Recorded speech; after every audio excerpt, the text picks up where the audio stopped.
Assalamualaikum warahmatullahi wabarakatuh.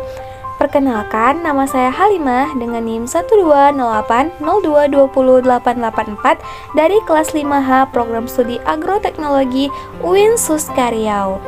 Nah, di sini saya akan membuat video mengenai kultur anter, yang mana tujuan dari pembuatan video ini untuk memenuhi tugas dari mata kuliah kultur jaringan yang mana diampu oleh Ibu Dr. Rosmaina SPMSI.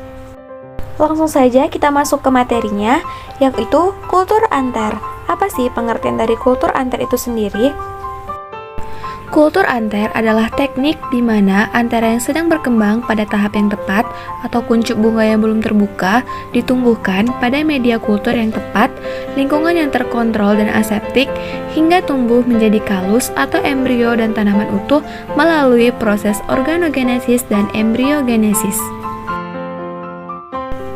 Pada tanaman, anter ini tidak dapat ditumbuhkan kecuali hanya dalam media kultur saja, karena anter ini bersifat haploid yang mana hanya memiliki satu set kromosom saja, yang mana ada teori yang mengatakan bahwasanya setiap sel kromosom yang tidak memiliki pasangan itu tidak akan menghasilkan keturunan karena dia bersifat steril atau mandul, sehingga anter ini dapat ditumbuhkan pada media kultur jaringan melalui penggandaan set kromosomnya, yaitu disebut dengan double haploid, yang mana peristiwa tersebut itu disebut dengan kode selfing, yaitu bersilang dengan dirinya sendiri.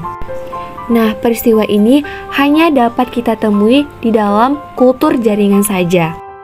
Nah, di sini ada gambar yang memperlihatkan bahwasanya suatu anter dari suatu tanaman di dalam kultur anter ini akan digandakan menjadi double haploid. Nah, hasil dari penggandaan ini tadi kemudian dikulturkan pada medium yang sesuai sehingga akan menghasilkan tanaman yang akan sama persis dengan induknya. Nah, keuntungan dengan adanya kultur anter yaitu dapat memproduksi tanaman homozigous secara cepat melalui penggandaan kromosom, memangkas waktu 6-10 tahun dalam pengembangan varietas baru. Galur rekombinan homozigous dapat dikembangkan dalam satu generasi. Selanjutnya, seleksi psikoresesif pada galur rekombinan lebih efisien. Kemudian kita masuk ke prinsip dasar kultur anter. Yang pertama yaitu produksi tanaman haploid memanfaatkan titopotensi mikrospora. Yang kedua, dalam proses ini perkembangan normal dan fungsi sel polen menjadi gamet jantan dihentikan dan dialihkan secara paksa ke jalur metabolisme baru untuk pembelahan sel vegetatif. Nah, faktor-faktor apa saja yang akan mempengaruhi keberhasilan kultur anter? Yang pertama yaitu ada genotip donor, yang mana genotip dari suatu tanaman donor berperan penting dalam menentukan frekuensi produksi polen. Pengaruh yang kedua yaitu dinding anter, yang mana dinding kepala sari menyediakan makanan dalam perkembangan serbuk sari terisolasi dari sejumlah spesies. Nah, ada laporan bahwa glutamin atau dikombinasi dengan serin dan myoinositol dapat menggantikan faktor dinding antera untuk kultur terisolasi. Faktor yang ketiga yang mempengaruhi keberhasilan kultur anter itu ada medium kultur. Medium kultur anter bervariasi sesuai genotip dan kemungkinan umur anter serta kondisi di mana donor ditanam. Kemudian penambahan arang aktif ke dalam medium telah merangsang induksi androgenesis. Kemudian, faktor yang keempat itu ada ZPT. Kita ketahui bahwasanya dalam kultur jaringan, zat pengatur tumbuh ini sangat berperan penting. Kemudian, yang kelima itu ada tahap perkembangan anter. Tahap perkembangan anter ini ada yang dinamakan dengan anter stage atau tahapan perkembangan polen, di mana mikrospora atau polen haruslah berada pada fase perkembangan gametik ke sporopitik.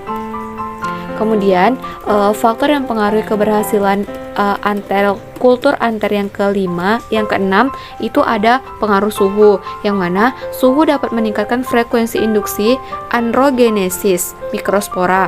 Perlakuan suhu rendah pada anter atau kuncup bunga meningkatkan pembentukan haploid. Kemudian, suhu rendah mempengaruhi seperti pembubaran mikrotubulus, penurunan asam absitat, sehingga meningkatkan rasio embriogenesis pada serbuk sari.